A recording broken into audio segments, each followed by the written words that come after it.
Love it. Ronnie, I just think about a garage band, Wayne and Garth, just banging their heads. Welcome to AU Undercover 24/7 Sports. Die Hard. Rob Browne, Ronnie Sanders here with you. Going to be joined by Kevin Skarbinski, Doug Dean, and special guest today, Coach Ron Zook. Ronnie, thank you for making this happen. Get your pen and paper handy. Take a lot of notes. When you get a head football coach who's done it in college and the NFL, listen and learn. Absolutely. Hi. How's the weather in LA today? Well, it's actually it's beautiful. It has been cool, but they're supposed to get real hot here. I think tomorrow it's supposed to start, but I'm going back to Florida where it's real hot on Saturday. So I'll be. You been skiing anyone since you've been out there? You're muted. We can't hear you. Yeah. I ski enough at home. I needed a break. We've been skiing quite a bit. Coach, it's football season. You got 9 days away, depending on Missouri plays Central Arkansas. That'll be the first SEC team playing. How much do you miss coaching, the day in and day out stuff right now? And what are you seeing heading into this football season that maybe talking about the level of competition? The thing I miss right now, to me, camp was the best part of the season.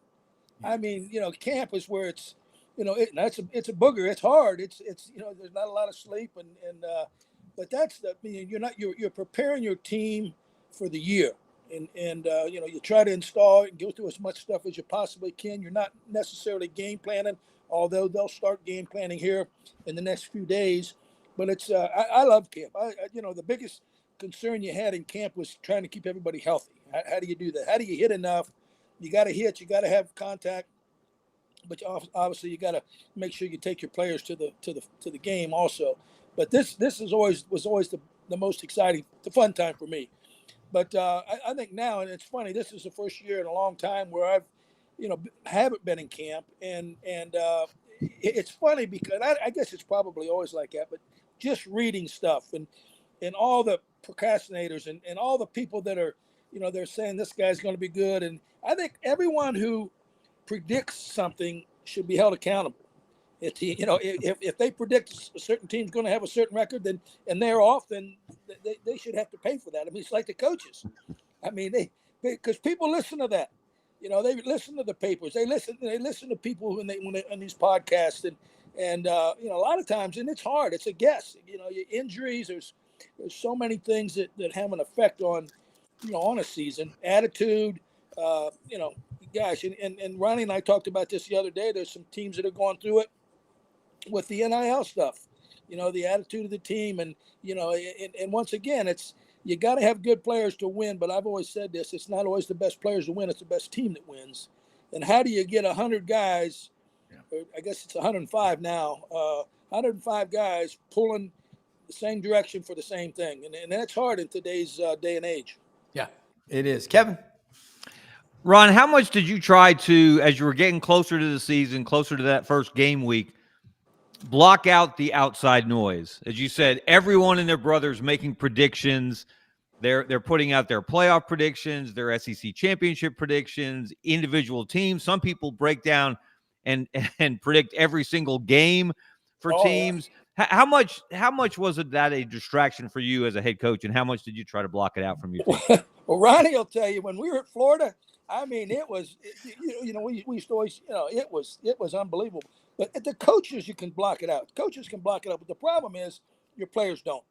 They're going to be on their phones. They're going to be listening. And, you tell them not to. You tell them not to pay any attention to it. But they're going to do it. It's just the way it is. And I think what you have to try to do now is prepare them.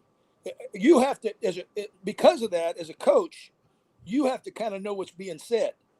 So you can fight off, some of their thoughts and what's going through their head. It's just, I was reading something this morning that was giving certain teams a percentage of being able to go to a bowl. Now, I mean, some teams got 47% chance of going to a bowl, and so players start reading that, then they start counting, and it's like when I went to the NFL in Pittsburgh, Coach Kyle used to always tell the players, don't count.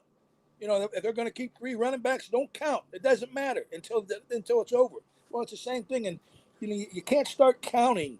How we got this win, we're not going to have this win. It's you got to play one day at a time, and that's the one thing in all the stuff that I've ever read about. With Nick, what he's always he did a great job of keeping his team at task and playing, and being in the moment and not worried about all the other things. And it's hard to do. It really is. Yeah. And Ronnie, you coached with Coach Zook together. For the average person, I think that's pretty cool. How much? Everything that he says about me is not necessarily true. That's right. And everything he says about me is not necessarily true either. But Coach Zook, I mean, your enthusiasm and your energy, you're no different than you were in 2002 when you took that Florida job. You love this game. You keep in touch with your players. I think the reason they love you is because you cared so much about them. Talk about, hey, I can't care more than you care, but when they agree with what you're doing, isn't that fun about coaching? Well, it really is, and that's what it's about. It's about, people used to say, well, what's the difference between coaching in college and coaching in the NFL? Well, the one thing about college is you're trying to help people reach a goal, and it's different now because it's about money now and all that kind of stuff. But it used to be, you're trying to reach help a person reach his goal, and you have to make him understand that it's not going to be easy, and that you're going to have to do things you don't want to do, and stay with it. But you just gotta keep pounding away. And I think once again, if a player, it's like in the NFL. I remember asking Coach Cowher when I went to Pittsburgh. I said, "How do you coach these guys?" Because I never really wanted to go to the NFL. I had no intentions of trying to get there. And I said, "How do you coach these guys?" He said, "You coach them just like like you coach them in college." And that's really true. I mean, players are going to listen if they're the kind of person that wants to be better. They want to be the best they can be, and they think you can help them. They're going to listen. And in the NFL, a lot of times they'll question, and I never had a problem with them questioning me. I mean, we had a Joe Johnson when we went to the Saints. That was my first year as a defensive coordinator with the New Orleans Saints. We had a player, Joe Johnson, at that time was probably the best defensive end in the league. And we went in and we kind of were putting the Pittsburgh package in, the Blitzburgh, the fire zone stuff, and dropping people off, and Joe just did not feel comfortable dropping off in coverage. And he come to me one day, he says, "Look," he said, I don't like doing this stuff. I don't want to rush the passer. So I went to Jim Haslett, the head coach. I said, "Haz, listen to it. The guy's got a point. He's not very good at it, number one. Number two, he's the best rusher in the league. We need to come up with an idea." And that's really, we were the first guys that started the 2-deep fire zone stuff. And because once again, it's Joe didn't like dropping, but he could rush the passer. I said, we need to help Joe out. We need to get him doing what he likes to do, because when he's happy, I'm happy. Yeah. And that's they're gonna, if they want to get better, they're gonna listen to you. Yeah. I've got 2 questions, and I know the answer, but you can answer for everybody else. Have you ever had a scholarship player that didn't make the 105, and then and then talk a little bit about camp structure, and how we would we do special teams in the middle. You bring out the young guys, and then you do the older guys and do special teams in the middle. Let's talk about how we got the most out of camp that way. Well, I just think once again, it's you don't draft people, or you don't sign people out of high school. You don't say to them, "Hey, you're gonna be number 4 on the kickoff team, or you're gonna be the push protector on the punt team." They don't realize it coming. They don't want to do it because, first of all, it's a lot of extra work, and they don't understand the importance of it. And you talk about losing a game quick. That's Coach Saban. I mean, the special teams will. I mean, when he gets, a lot of times, it doesn't have any effect on the game, but there's going to be a couple games every year that's going to have a big effect on it. And you want your best players playing. Now, the thing I always wanted to do was take the good players and let them get experience. In other words, they don't know how to cover a punt or cover a kick. That's not what they've taught. They, or defensive back, he can backpedal and cover a receiver, but he may not know how to cover a kickoff or cover a punt or protect on a punt. So you're actually coaching, teaching them something that's new, and it's the biggest thing with that, if you got good, athletes and guys that want to learn, the biggest thing is just making them understand how important it is. And I know when I used to tell linebackers, and when I was in Green Bay, these guys would come in and I'd say, let me tell you something, guys, you ain't going to beat out Clay Matthews. You ain't going to beat Clay. Clay Matthews is going to start. So if you want to make this roster, you need to be the best special teams player you can be. And then eventually, Hines Ward, same thing. Hines Ward was my best gunner on the punt team when he came to Pittsburgh. I mean, and then obviously he became a pretty good player. So, he's wearing around a gold jacket. But all those guys and the good players will early in their career they're going to play going to have to play on special teams. Somebody has to do it. And the better you are, if you learn it in college, it's funny because I've had a couple players, young players that are in camps right now, text me and thank me for what I did with them at Maryland. Because you try to the more this is what's going to help you make the team. And if they keep 6 receivers or 7 receivers, well, you got to have some worth. You got to have something that's going to help you, or 3 running backs or whatever they keep. And obviously, if you can help if it comes down to everything being equal, the person that can help you on special teams is the guy that's going to make the roster. Yeah, Kevin. Ron, how much would it keep you up at night again as you got closer to that first game week? If you're playing someone in that first game, first of all, that's a Power 4 opponent, someone that if you don't play well and they do, that you can get beat, rather than playing a team that even if you stumble around, you're probably going to win. And then if that other team has, say, a new quarterback or a new offensive coordinator, so you're not exactly sure what they're going to do, how much did that keep you up at night as you got closer to that first game? That really never, maybe early in my career it did, but later on it got to be, not worrying so much about the opponent as worrying about your team. Probably the thing that used to keep me up the most was injuries, was worrying about, how much can you hit? You got to hit. I made a crucial mistake at Illinois after we went to the Rose Bowl, and we had a lot of our guys coming back, and we didn't hit enough in camp. I was trying to keep them healthy and try to get into the first game, and we screwed around, and it took us about the second or third game before we were kicking on all cylinders. So, there's a thin line there, and I think you have to, you can't worry about injuries, but also you got to be smart in what you're doing. But that was the thing that probably kept me up more than the opponent, because you can't worry about, all you can do is, because if you're worried about it, then you got your team worried about it. You want your team to play the best they can play with the things that the positions that you're trying to put them in, and let them play. But that once again, right, wrong, or different, that was kind of how, particularly later in my career, I was more concerned about getting them to the game. Yeah, Coach, we're hearing all this talk, and not picking on him, but Arch Manning, he's played a few games, but the NFL people, there's got to be some kickback of them saying, hey, these kids are coming in, they've been getting paid. Are they paying attention to details every day in practice and development? But the number we're hearing is they need at least 30 starts in college. And you look at the guys like Anthony Richardson, started 13 games, had all the athletic measurables, the combines, he looked great. Mac Jones had some early success in New England, but only had like 17 starts.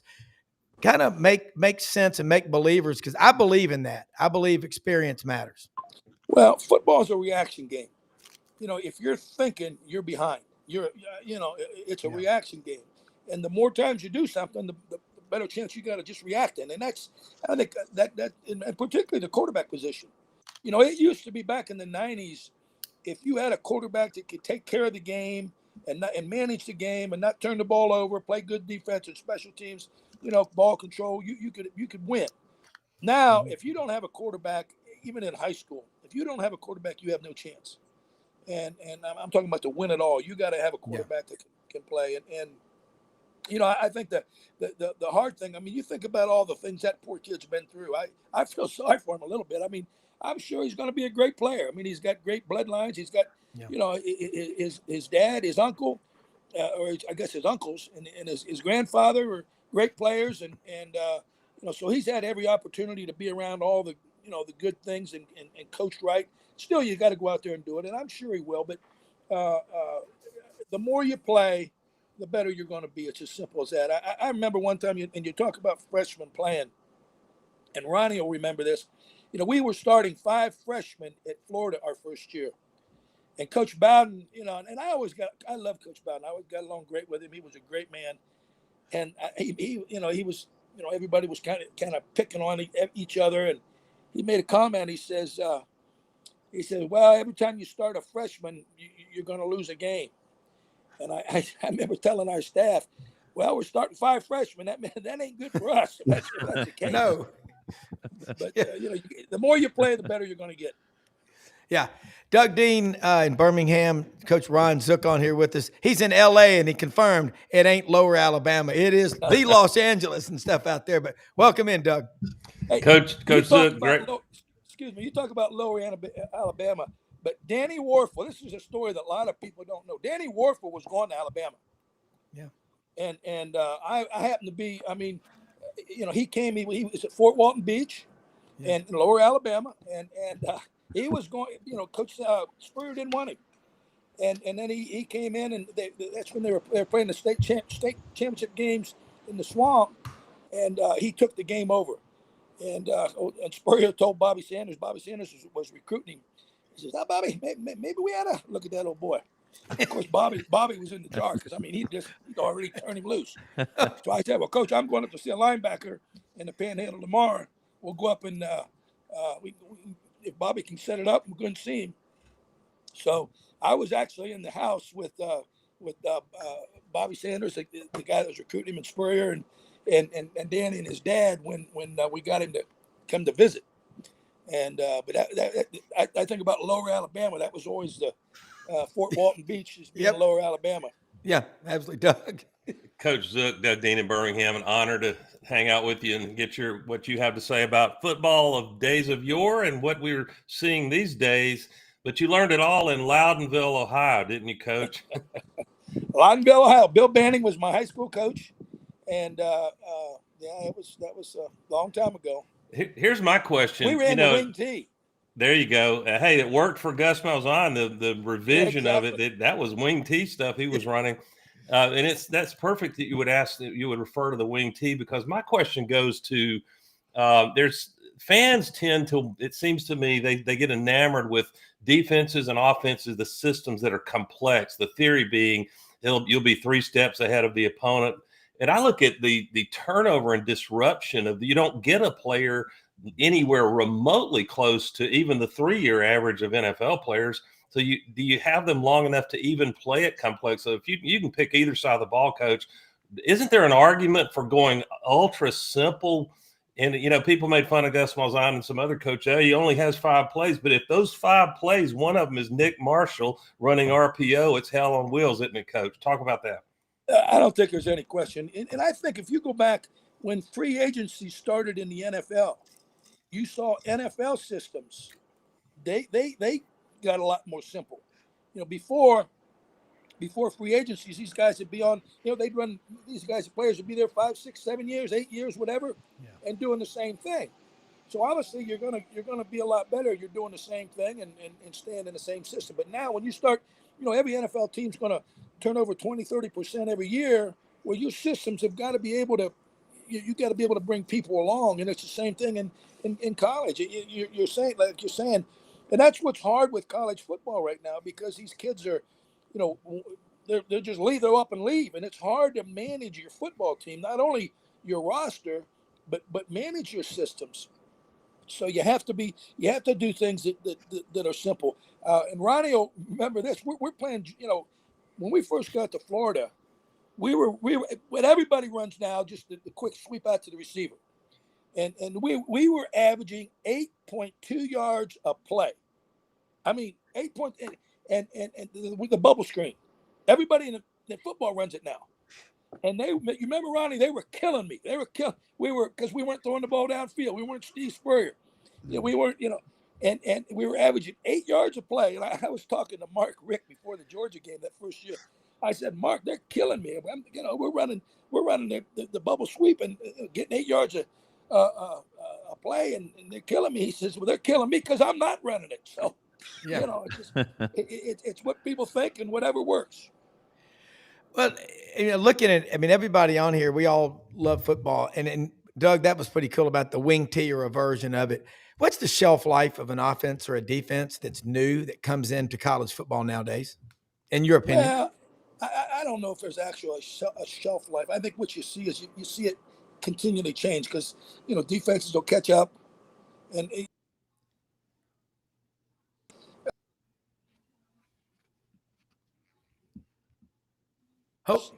people are catching up with that stuff now a little bit.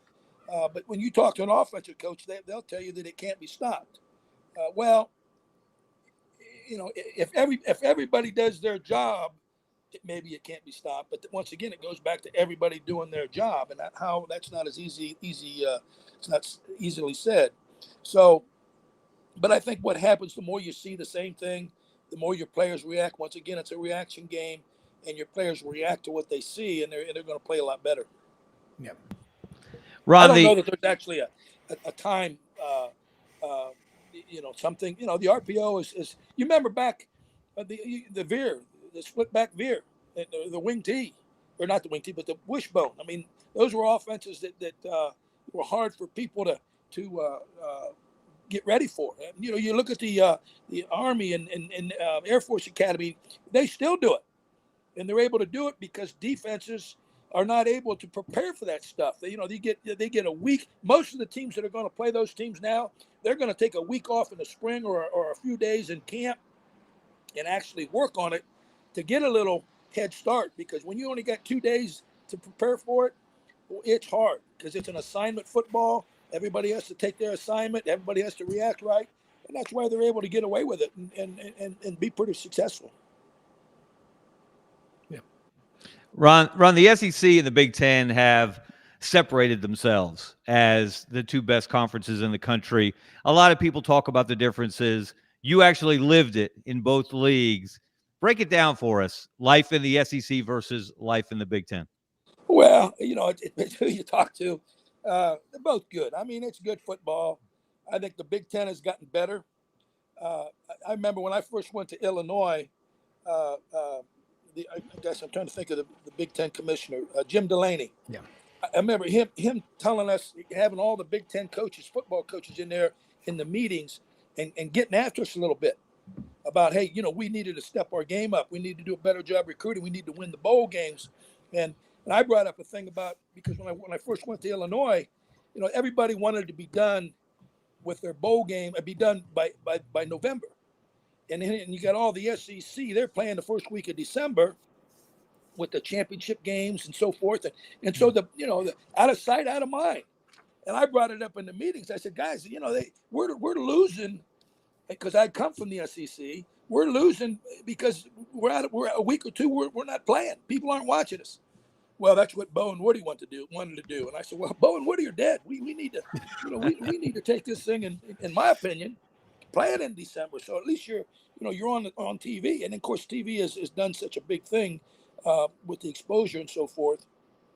But those leagues, and I think with the expansion of the leagues, I'm not a big proponent of that necessarily. We played Oregon out there. You talk about a long way out there. When I was at Maryland last year, so you get back. You get back at 7 in the morning. We got back. You take a shower and start working on the next team. That's hard ball. That's like Monday night or Thursday night games in the NFL. So and they used to keep a statistic, and I'm sure they still do. But teams that travel on Monday night football, the percentage of winning is way down compared to the team that plays at home. So it's the travel, and now you're going clear across the country. Now it's good for fans. It's good for for the game of football. And I think that's one of the things people complain about, where football's going with the money and the people getting paid, and players being able to just get up after a year and go to another team. But one thing I can promise you, people are going to still turn on them TV sets. They're still going to watch the games, and it ain't going to change. Now they're going to. Ronnie and I talked about, there's only one way you can kind of stop the madness, and that's the coaches themselves stop it. I said this 20 years ago, but that ain't going to happen. So people are going to still turn them TV sets on. They're still going to watch the games. They're still going to be all. It's like right now, everybody's fired up about preseason and what's going on, and everybody's undefeated right now. So there's a lot of they haven't started the bickering yet. Yeah, Coach, but they will. Coach, I've always been fascinated with what at times you see programs that, at least from the outside looking in as a fan or an analyst, it looks like maybe they don't give enough focus and attention to special teams. But for most of these teams vying for a championship, there are going to be 3 or 4 really tight games during the year. The teams are evenly matched offensively, defensively. You're going to try to win the turnover margin every game to win. But special teams, if you can be nearly perfect at that or pull off an explosive play, I think I read a stat, Coach. I'd love for you to comment on what you're doing at Maryland to make special teams a difference maker. That if the team blocks a punt and runs it in, or blocks a field goal attempt and runs it in, even if they're the underdog, their percentage of winning that game just goes up dramatically. So talk to us about your philosophy of special teams. The whole realm of it. There's well, at Maryland last year, we beat Southern Cal in Maryland. We blocked a field goal. We didn't score, but we got it down the field. I mean, usually if you get a punt blocked, or you block a field goal, not 100%, but most of the time you're going to win. And I forget the percentage. I want to say 82% of the time you're going to win. That's what I read. It's just because it's such a big play, and once again it goes back to field position, and that's where a lot of times one of the great things for me when I went to the NFL coaching special teams for the Steelers, Coach Cowher had been a special teams coordinator for the Kansas City Chiefs, so he knew special teams.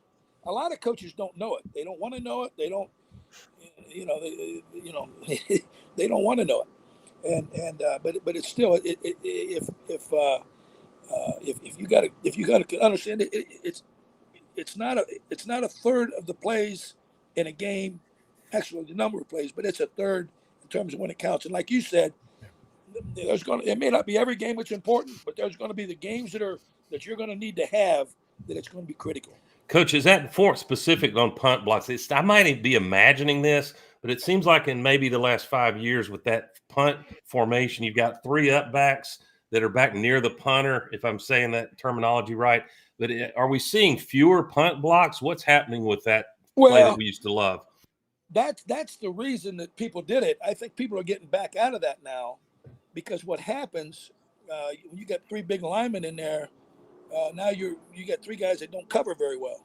I've never really been a big proponent of that. I want to, unless I'm on the 1 yard line or something, I want to get the ball off, make sure your protection's right, get the ball off, and then get guys that can cover, because a punt return, you get some of these returners that are really, really good.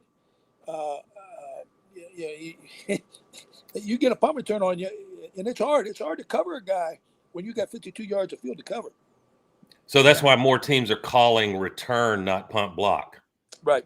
Well, and I think punt block too. You got to, although the rules have changed a little bit in terms of what they call a roughing the kicker and so forth. But if I used to always have the philosophy, if it was 4th and 5 or less, we were probably going to return, because if you run into the kicker and they get a 5-yard penalty, then it gives them a first down, and that's a critical mistake that can affect you. So when you get 4th and 6 or more, and you do a good, and usually you only want one guy back there to block it. You don't want more than one, because that's when you run into each other and guys, fall down, and you want one person, and you got to coach it. It takes a lot of time, a lot of coaching to coach that technique.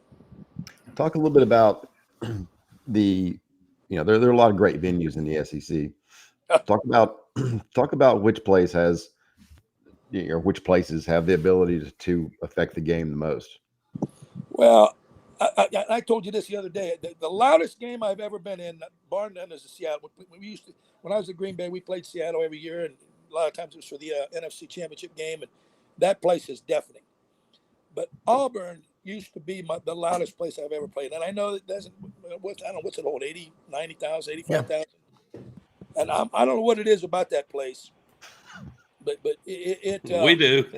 it is a loud place. In fact, I remember my first time in Auburn.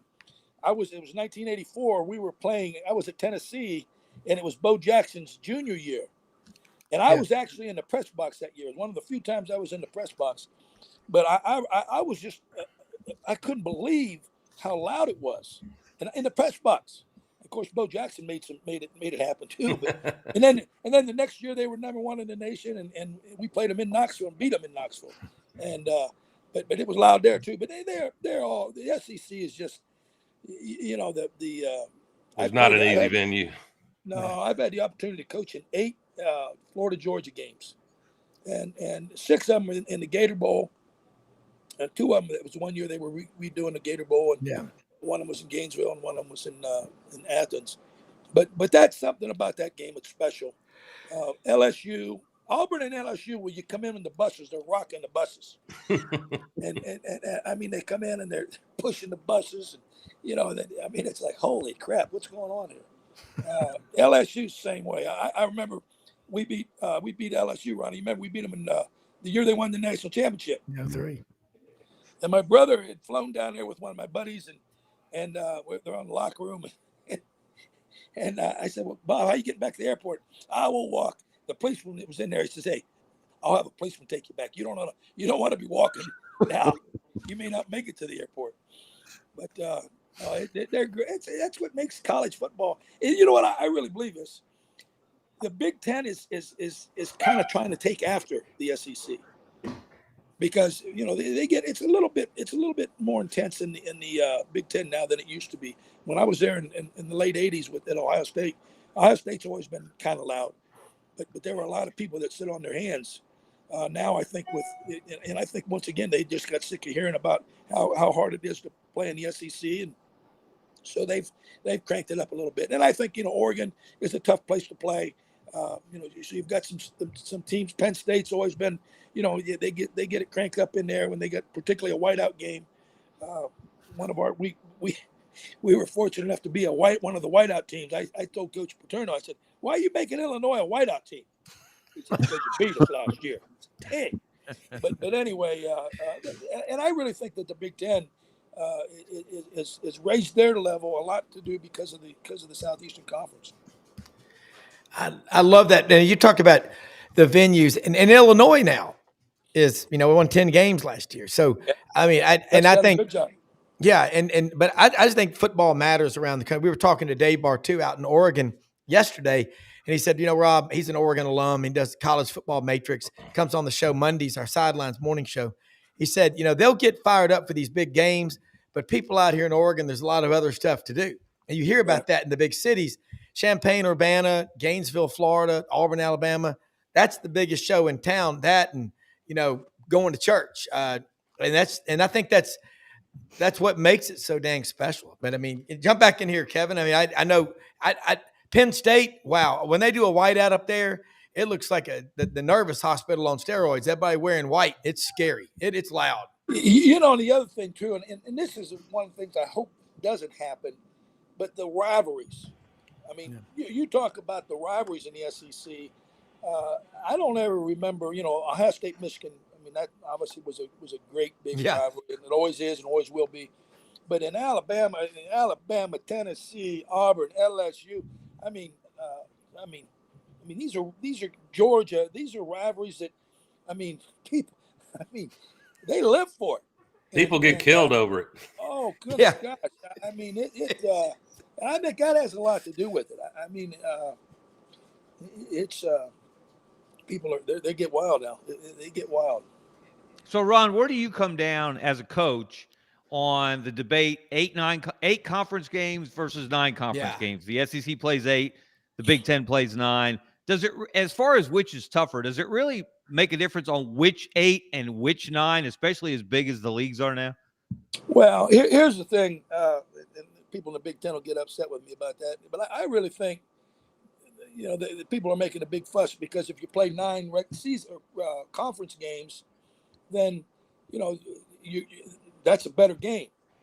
It's a big game. But if you're only playing 8, then you have an opportunity to, put 4 other games in there that you should win. And I if you're a smaller school, a lot of schools You know, they make a living by playing a big team. They get their whole athletic budget. So that's important. But I think when the more conference games you play, it keeps the money in the conference, and obviously it makes the conference tougher because it's a conference game. Conference games are harder to win and more important to win. You got to win those conference games. But I think that's why they go back and forth. Why the Big Ten's playing 9, while come the SEC doesn't. The SEC doesn't because they know it makes it harder, and they already think they got a hard enough schedule, which they do. Yeah, Coach, I wanted to ask you. A lot of us fans are anyone that doesn't support safety of players, especially on this concussion issue, just needs to rethink it. Having said that, I think there's some recalibration of the targeting rule and how it plays out in games. It's as if when they go to review, which is almost automatic now, I guess it is automatic on a targeting call, and the refs I've talked to say they're encouraged, if it's even in the ballpark, to go ahead and flag targeting, and the review will clean that up. But then it gets slowed down to nanoseconds, and it's as if a defensive player who's going down to tackle a player legally, that at the same moment that running back or QB or wide receiver lowers his head and they collide, and you get a player ejected for a half. What do you have some sensible ideas on how that can be better managed? Well, I'd like to see them do it like they do in the NFL. Fine them. They're making money now. Fine them. Because you talk about that call becomes so critical because you're losing a player, and I've never known anybody that has ever coached to hurt a player. I mean, correct. You just don't do that. Now, it's a hard game. It's a physical game. You gotta, play within the lines and so forth. But I just think what happens when you get particularly if it's a close, and I've seen some calls that were targeting that guys. I'm a defensive coach, and I'm just not sure, but you have to err on the side of safety. I do believe that. But when you lose a kid, you're trying to teach them a lesson. Well, what they do in the NFL, they fine them. Well, these players are making money, fine them. Because when you take a half a game or away from them, you're hurting everybody. And I know no one coaches. And should an official have that much power, Coach Zook, to get a player out for a half? I'm not sure about it. I'm not either. I don't know what the right answer is there. I just know that's a big penalty, and the kid's mistake can affect everybody on that team, every coach on that team, the university, the finances of the university. And as I said, no coach is going to teach a kid, but once again, football is a reaction game, and sometimes you don't mean to put your head down. It's not as easy as everybody thinks. Just don't put your head down. Well, that's right, don't put your head down. You shouldn't. But then when it's a bang play, and it's an instant thing, you just react, and it's sometimes that happens. How would targeting, you think, be treated by officials if you had players that used to lean forward and just run over you, like Herschel Walker, Bo Jackson, and Marcus Dupree? Yeah. You don't get a running backs. They ain't gonna ever get a targeting call. Yeah, I mean they put their heads up, and I remember if a defensive back and a running back running head to head, it's going to be the defensive back that gets the penalty. And I don't understand that one either. Yeah, I mean, but you mimic. It's the behavior. Offensive guy lowers his head down on the goal line. You're going to mimic that. You're going to pattern that, and it's crazy. Exactly. Ronnie, it had to drive you crazy. Well, you didn't have to deal with targeting, and it's not about nobody wants anybody to get hurt. Goodness gracious! No. But even Dr. Andrews was on this show talking with us, noted orthopedic surgeon from Homer, Homer, Louisiana, an all-SEC track and field athlete. But he said, he was on the field, the Auburn-Penn State game in 21. Zacoby McClain, Auburn linebacker, number 9 out of Valdosta, Georgia. There's a goal line. Remember Doug and Kevin and Ronnie? And he lowered his head, and he goes, I'm standing there with 2 other doctors right there. And we're shocked at that call. That's when I listen to him say it, or Dana Marquez, longtime equipment manager at Auburn, it's all about player safety, but also football's a violent game. You know, it's just Well, it's got to be tough. It is, and I don't know that there is a right answer. Sometimes those officials never played it. They never been in that situation. It's like pass interference. Pass interference drives me nuts. I mean, you know, what's your coach? You know, and it's a bang play sometimes, and yeah, you know, I mean, to me, sometimes there's interference, and it's a big play, particularly in the NFL. You know, where it's you know at the point of contact or the point of the foul. But I don't know. They have to take care of safety. There's no question. I think that they've proven that, and I think back in the day, I really think football is probably. I mean, the equipment's better, but I think kids are bigger, stronger, faster. Mass times force times acceleration times mass equals force, and you know there's some collisions. And, you know, sometimes in the NFL, I used to shake. Oh my goodness! Yeah, Those guys, it's just unbelievable. Ben Troop said it's like being in a 75-mile-an-hour car crash every Sunday when he played in the NFL. He played for you. And you know what? It's the science. I love Ben Troop. He's a great guy. He pure enthusiasm. Great players. Pure enthusiasm. He is Troop. What a guy. And now the science is really talking about not just concussions, which have become evident, and the player has to go through the protocol, but what's called non-concussive impacts. And you can't play the game of football or probably any sport without a number of hits. So I'm not sure what that brings to the future of ball, Coach. Well, I really think football gets a bad rap. I mean, if you look around, my daughter played soccer. My youngest daughter played soccer, and I'm gonna tell you now, they're more neat. They get head banged. I mean, it gets no helmets. No helmets. Yeah. My oldest daughter rode horses. Now, you talk about a dangerous sport. Yeah. They gum horses. They jumping in. I mean, goodness. I got friends that their kids rode motocross. I mean, that sport ought to be illegal. I mean, it's just unbelievable. The collisions and water skiing. I mean, mixed martial arts. Well, yeah, all that stuff. Anytime, no safe place because football it's it's out there so much. But when I know a person that wouldn't let her son play football, but he rode motocross, and I said, motocross makes football look like a sissy sport. I mean, you talk about a hard, tough sport. Yeah. Coach, you were. Go ahead. I'm sorry. Talk a little bit about. Everybody wants to fire with the coach every year. Talk a little bit about the impact on families, and then the impact on your kids. I mean, if I remember right, Jacqueline went to 3 high schools. She went to 3 high schools, and Casey went to 3 middle schools. Yeah. Talk a little bit about the impact on families and kids. Well, the thing that and it's a little bit the reason that you hear this thing. Well, players should be able to go one every year, just like coaches. Well, it's not the same. I mean, I know players can transfer and go to another place, but they're going on their reason. A lot of times coaches leave and it ain't their idea. It's not for their reasoning. And, I think when you get into the profession, you understand that's part of it. You understand the way it is. All you can do is, just do the best you can and learn from it and keep on keeping on. But it's and that's why I said in the first of the podcast, all these people that are making these predictions and this team, you're going to win this many games, and they should be held accountable somehow. Yeah. If they're wrong, because people listen to that. And if you're, they say, well, you should win 9 games, and you don't win 9 games, then you get people fired up and you end up getting the coach fired. Well, and it, you're right down there in Auburn now. Auburn's, you're in the thick of it down there. Yeah. And Alabama, Auburn, LSU. Are you kidding me?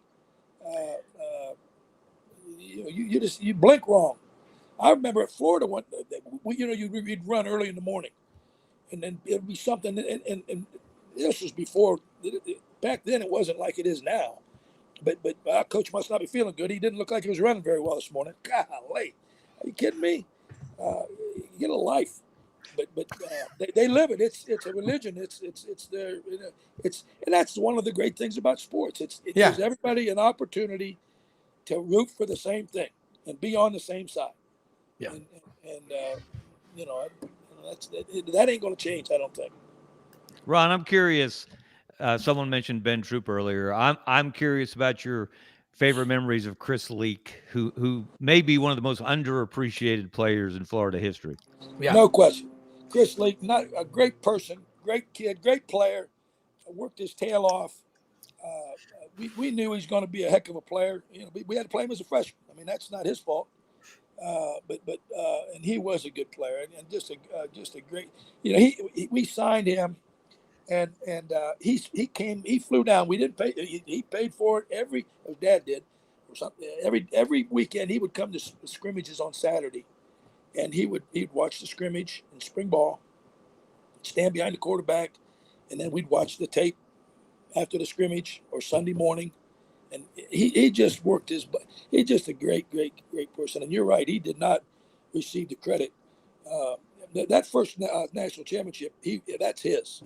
I mean, obviously Tim Tebow did a great job as well and got the second one, but I think the first one was probably a little bit more Chris's than Tebow's. Yeah. I mean, and Coach, when you're part of a program, like, you know, we have Terry Bowden on this show a good bit, 6 years. He loves Auburn, and I think his mom's moving to Auburn, you know, Is that right? Yeah, to live with the daughter and son-in-law. I think that says a lot about it. And I think we as fans, I'm an Auburn grad, but my wife's a Vol for life. I remarried. I got an Alabama daughter, and everybody else is Auburn. You become part of a family, you know. I'm just like, hey man, I got 3 great kids from my first wife, and she's family forever. Do you feel connected to Florida, don't you? Because I know Ben Troop really likes you. I know Ben, and they liked you. They said, Ben, you were intense. Oh no, sorry. Okay, you were intense as a coach. I'm not probably. Oh, I think you got about that. May have got. Okay, so I'm not probably as connected to Florida as I'd like to be. But you know, it wants to get people to say, well, you're a Florida fan. Florida State people are always telling me that. Oh, you're a Florida fan. I said, I'm not a Florida fan. Hell, they fired me. I'm a Florida State fan too. I mean, you know, and Ronnie will tell you, if they'd have just let us alone, one more year, we could have been the Alabama of the because we had it cooking. But anyway, you do though. You meet a lot of close friends, a lot of close people, and you know, part of your life's there, and you know, it's you know, it's hard to, you know, it's hard just to not think that way. I think when you get out there in Alabama and Auburn and LSU, Georgia, I mean that area there is, Ole Miss, it's unbelievable. Yeah, no pressure. Coaches, I don't drink. Well, try coaching him for about 6 months. You'll be drinking. It's intense. I've had them. We've all heard them say that, but this is cool having you on. What we don't have on TV anymore, we don't have coaches round tables on these national TV games. Your wisdom, your knowledge. Max Howell watches this show every day, you know, and he's been doing it a while, and he critiques me after every show now. And I say, hey, man, I want to hear everything you got to say, the good, the bad, and the ugly. If you ain't coachable, you don't have a future, Ronnie and Kevin. I think we all know that. As a coach, as a player, and I'm sure in your profession, it's the same way. Yeah. You know, you got to be able to learn. And yeah, you know, but football's, it gives us all something in common. You know, we all have our ideas. We all have our fans. We all have our teams that we like. You know, I just, this morning, just because I knew I was coming on here, I looked at what they perceive as the top 100 players. Yeah. And the 99th player was one of your receivers. And I think you had a running back, maybe it was in the top 100. But how these people know? They don't know. I mean, gee, many Christmas. Who's the 98th player better than the 96th player? Yeah, exactly. You know, and it's getting your players to play the best they can play. Yeah. And your great players have to play great. Your good players have to play good. And they got to bring the younger guy, the guys that aren't as good along. And, no one, not at any level, has all great players. Rob says he doesn't drink. Are you still hitting the natty light? Who, me? Yeah. Absolutely. Absolutely. Well, I I mean, mean, yeah. a lot of people say that's not drinking, though. Yeah. But, hey, Coach, look over my shoulder. How about that Ham's beer? Remember Ham's? Yeah, I do. There you go. But Yeah. Coach, another thing, I heard a great coach tell me one time. He said, Rob, if I could have a dream scenario in coaching, my ones would play as hard as my twos and threes in practice and on game day. If you got that going, that kind of competition, that kind of hunger and intensity, that's great. And then like people like Troop talked about coaching, you talked a lot to them about their future, about what was at stake and what it takes. Houston Nutt was on here a couple of weeks ago. His quote, best days of your lives, best days of your lives. He goes, man, those players used to hate me. And now they come up and say, Coach, you were right. I wish I still had eligibility. Yeah, that's exactly right. And it's funny, and I've been reading a lot of, the motivational stuff, and not necessarily motivational stuff, but these successful coaches, they talk about if you can, because you're never going to play great in every game, but if you can have great practices, and that's what you don't like to do. I mean, that's why football is so hard. And Johnny Majors, I mean, Johnny Majors could be a tough guy to work for. Yeah. And particularly when you coach a secondary. But I'll tell you what he taught me. During the week, he was. But I tell you what, on Saturday, he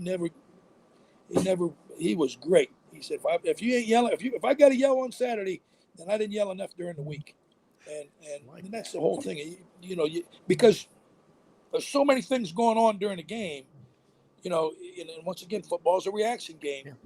If you can get your players to practice hard, and that's one of the things that just being around locks at Maryland, Nick must have done, because we practiced hard and demanded, and there's a reason why Nick was successful, not just because he had good players, but you, as I said, you got to have good players to win, but it's not always the best players who win; it's the best team that wins.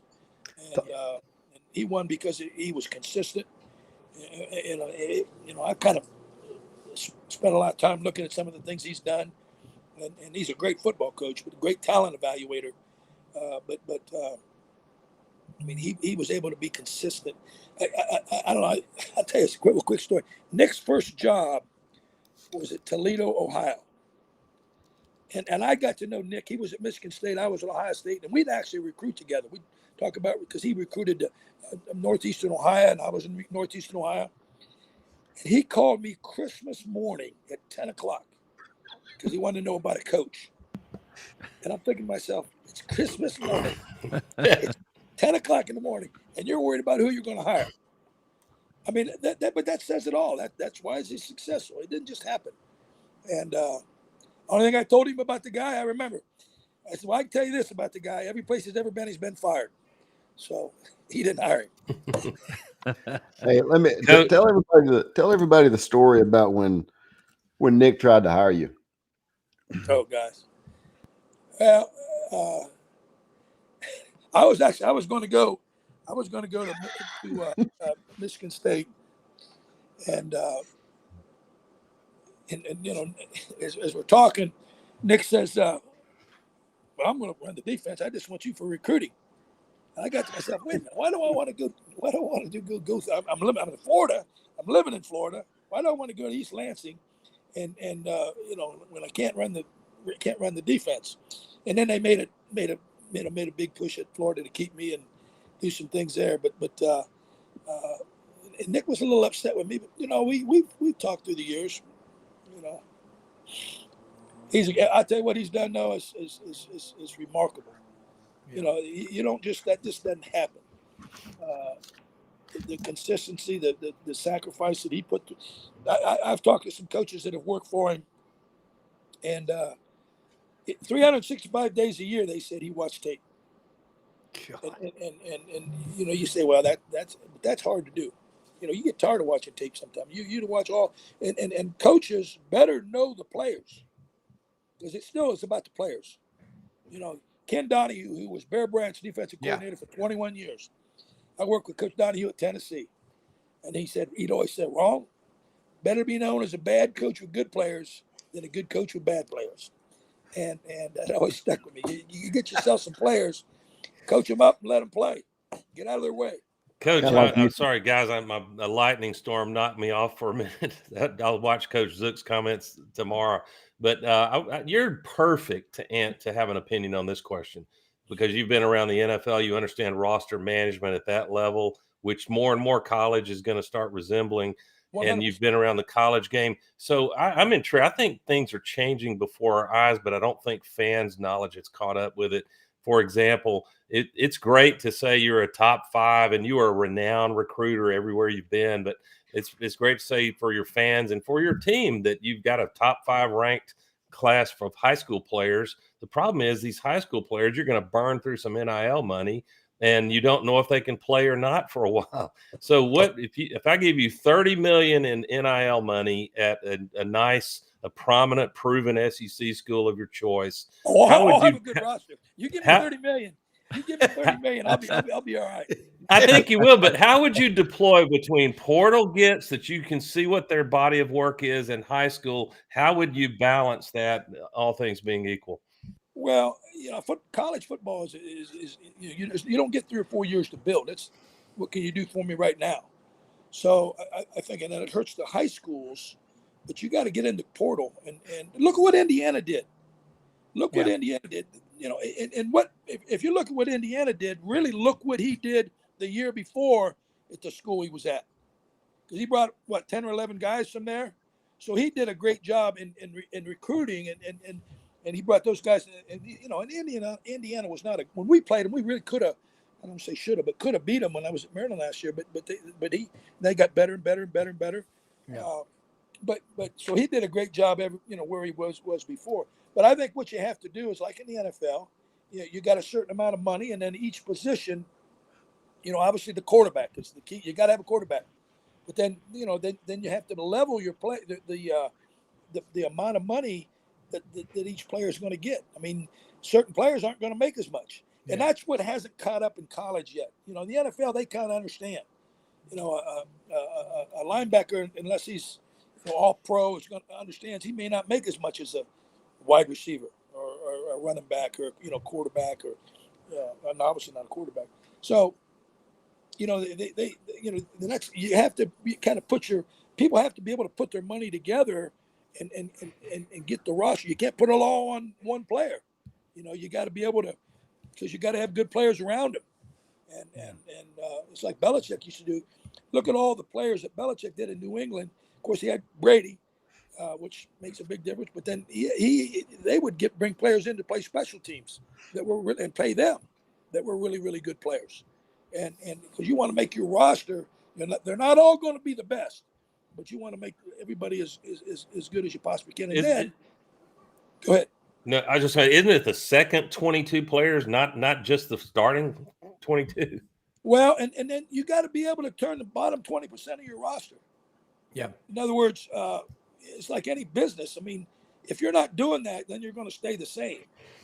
So, if you can go in the portal and get you some guys to make the players that aren't as good, make you a better football team, then it's cold business, but that's what it is. It's a business. Yeah.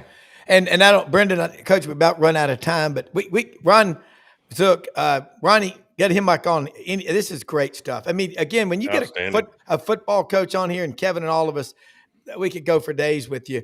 You've got the enthusiasm of a 28-year-old. I mean, and by the way, what's that tree doing out in Los Angeles? Wait, are you in Temecula Valley? No, this is the backyard of my daughter and son-in-law's house. They got it going on. They got a pool. And, I mean, they got it going on out here. So, well, man, come back. This was great. Thank you, Ronnie, Kevin, Doug, Brendan. The knowledge. I'm gonna watch this one again. Take a lot of notes, man. Appreciate what you do. Thank you so much. Anytime. Thanks, guys. Appreciate it. Yeah.